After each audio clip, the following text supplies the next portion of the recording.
How did Agent Orange work? Welcome back to The Stuff You Should Think About, the podcast where we take everyday questions, strange facts, and fascinating topics and break them down in just a few minutes. Today's question is, how did Agent Orange work? When you hear the name Agent Orange, you probably think of the Vietnam War. Imagine helicopters flying low over dense jungles, a fine mist spraying over the treetops, entire forests turning brown, leaves falling from branches, land that once looked lush becoming eerily bare. But what exactly was Agent Orange? And how could one chemical strip an entire jungle of its leaves? The answer begins with plants. Every green leaf is like a tiny solar panel. Using sunlight, water, and carbon dioxide, plants produce the energy they need to survive through a process called photosynthesis. If you destroy the leaves, you destroy the plant's ability to make food. That was the idea behind Agent Orange. It wasn't designed to poison soldiers directly. It was designed to remove the jungle itself. During the Vietnam War, dense forests provided cover for enemy troops, concealed supply routes, and made it difficult for aircraft to spot movement from above. The U.S. military wanted to eliminate that natural camouflage, so they launched a program called Operation Ranch Hand. Between 1962 and 1971, millions of gallons of herbicides were sprayed across parts of Vietnam, Laos, and Cambodia. The most well-known of these chemicals was Agent Orange. The name actually came from the orange stripe painted on the storage barrels. It wasn't orange in color. It was simply identified by the markings on its containers. Agent Orange contained two powerful herbicides. These chemicals mimicked a natural plant hormone called auxin. Normally, auxin helps regulate how plants grow. It tells cells when to divide, when to stretch, when to develop roots and leaves. It's one of the chemical signals that keeps a plant healthy.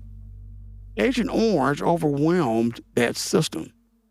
Imagine your body's hormones suddenly going completely out of control.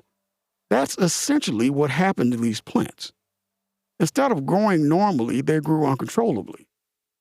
Cells divided at the wrong times. Growth became chaotic. The plant's internal systems collapsed. Within days or weeks, leaves withered, branches died, and entire trees became bare. Without leaves, the plant could no longer produce enough energy through photosynthesis. Eventually, many died. To military planners, this was considered a strategic advantage. Without thick jungle cover, enemy forces became easier to spot from the air. Supply routes hidden beneath the forest canopy became exposed. The fields that could produce food crops were also destroyed. But as the years passed, another problem emerged, a containment called dioxin. Specifically, one form known as TCDD. Dioxin wasn't the intended active ingredient. It was created during the manufacturing process. Unfortunately, it turned out to be one of the most toxic chemicals ever studied. Unlike the herbicides themselves, dioxin doesn't break down quickly. It can remain in soil and sediment for years, sometimes even decades. It also accumulates in the food chain: fish, livestock, wildlife, and eventually people. Researchers later linked dioxin exposure to an increased risk of several cancers, immune system disorders, reproductive problems, and birth defects. Many Vietnamese civilians were exposed. So were American, Australian, South Korean, and other Allied veterans who handled or operated around the herbicides. The long-term health effects are still being studied today. Some families have dealt with medical problems that span generations. Because of these health concerns, Agent Orange remains one of the most controversial chemical agents ever used during wartime. Its legacy extends far beyond military history. It also became a lesson in environmental science. Where forests disappear, ecosystems change dramatically. Animals lose habitats, soil becomes more vulnerable to erosion, water quality can decline, entire food webs can be disrupted. Nature is connected in ways that aren't always obvious until something changes. Today, cleanup efforts continue in some areas where contamination remained especially high.